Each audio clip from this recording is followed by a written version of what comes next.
Welcome to E Squared Emporium for all things AP Psychology. Today we're talking about ecological systems theory in development. So Yuri Bronfenbrenner came up with ecological systems theory.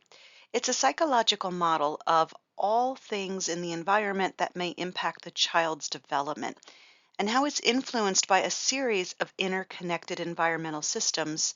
Some of your textbooks will say they are nested together, these environmental systems. Each system interacts with the others, and they help to shape the child's growth as well as the child's behavior. He emphasizes the importance of the environment in shaping the person's development throughout their life, and this can be from the family at the microsystem all the way out to culture and broader ideas. This is also a bidirectional interaction.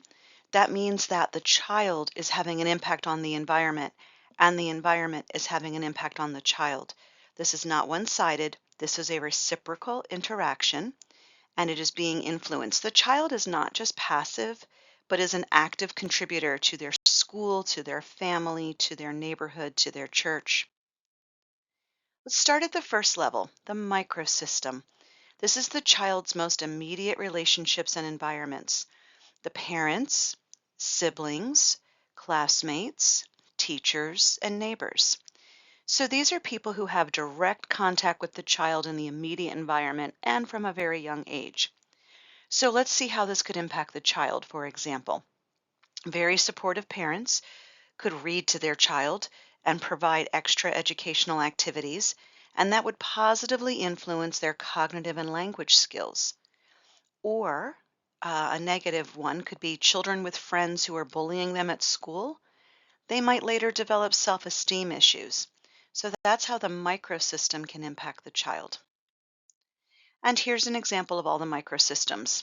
Again, parents, siblings, grandparents, school, which is teachers and classmates, peer groups, close friends, any extracurricular activities, which is sports teams and clubs, anyone that you go to for healthcare, your doctor, your dentist, your pediatrician, any playmates you have in the neighborhood, maybe they don't go to your school, and any childcare arrangements, babysitters, daycare, so forth.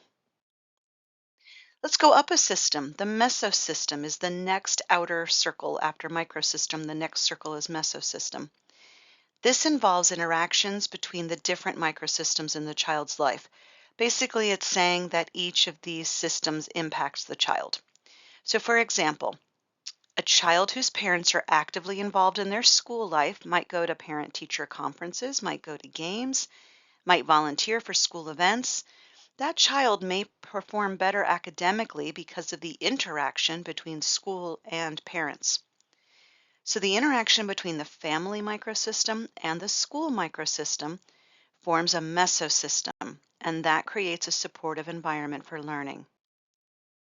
So again, here's some examples. Parent-teacher communication, family and peer group interactions, maybe your friends' parents and your parents become friends, school neighborhood connections, family healthcare provider connections, interactions between your different friend groups or different clubs or different sporting groups, family extracurricular activities, or religious community groups if you belong to a synagogue, a temple, a church. Moving up a level, we're now at the exosystem, EXO, exosystem. These are formal and informal social structures. This can be your local government, friends of the family, mass media, which now includes social media. They don't directly interact and impact the child, but they do influence the other microsystems. So for instance, the parent's workplace, they may have policies that could affect the child's development. Maybe the company offers flexible working hours. Maybe the parent can work from home. Does that allow the parent more time to spend with the child, or more time to go to a soccer game, or more time to do something with the Girl Scouts or the Boy Scouts? That could positively impact the child's emotional development and family relationships.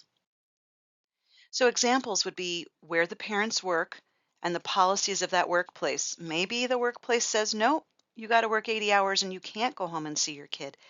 That would be a very different policy. Your extended family network, which could include aunts, grandparents, people who don't live in the same state, local community organizations, school board decisions, whatever the school board says could someday impact down to the child's level. Social services, support systems, that could be the library, the local town library. Mass media, which is now also social media, local government policies in your town, in your community, public transportation systems. We don't have necessarily a lot of public transportation here in America, but in other cultures and other countries, there's buses and trains and all kinds of things that children and teens could participate in taking.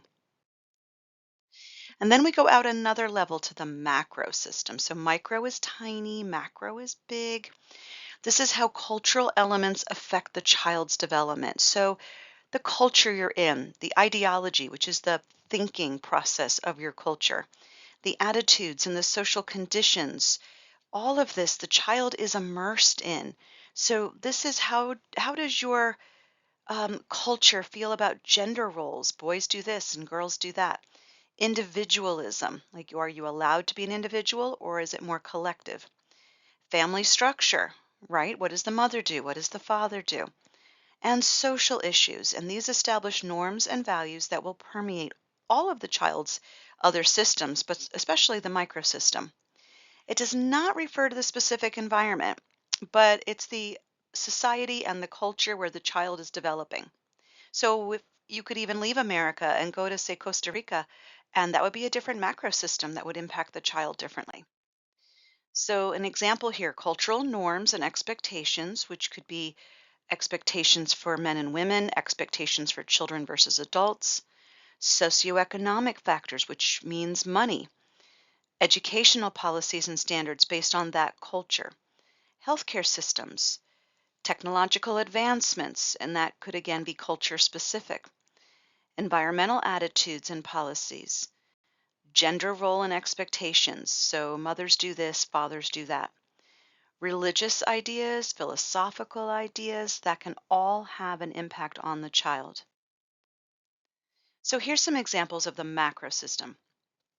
In a society that highly values individual achievement, like America, children might be encouraged to be more competitive and also more self reliant. This could influence parenting styles in the microsystem. Parents would focus on personal accomplishments, getting to Harvard, the child's independence.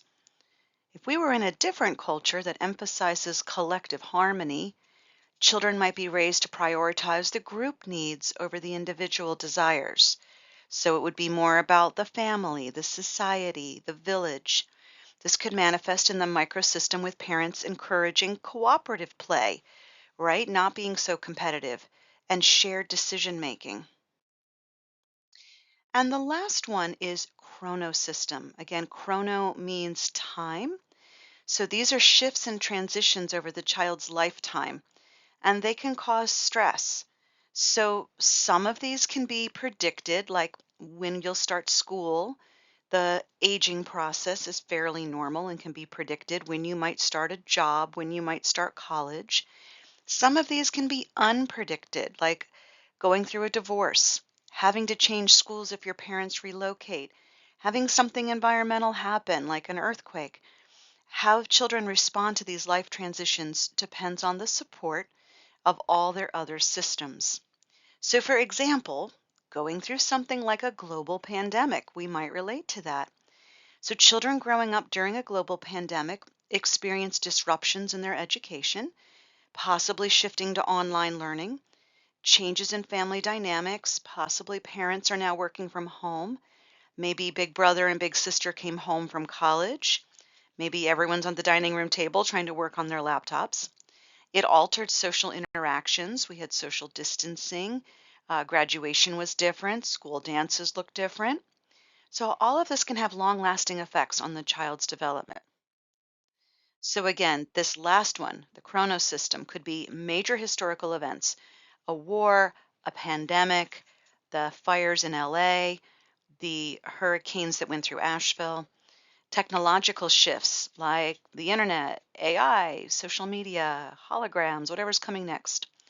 Changes in family structure, getting a step parent, remarriage, getting step siblings, divorce, educational reforms, which can be state, county, local, or school, economic cycles, being in a recession versus being in a boom, climate change, which can impact the weather and impact natural disasters, environmental shifts, generational cultural changes, which can be grandparents, parents, so forth, and personal life transitions, just getting out of elementary school, going to middle school, going through puberty, starting school, getting ready for college, all of that. And now you're ready for the next section.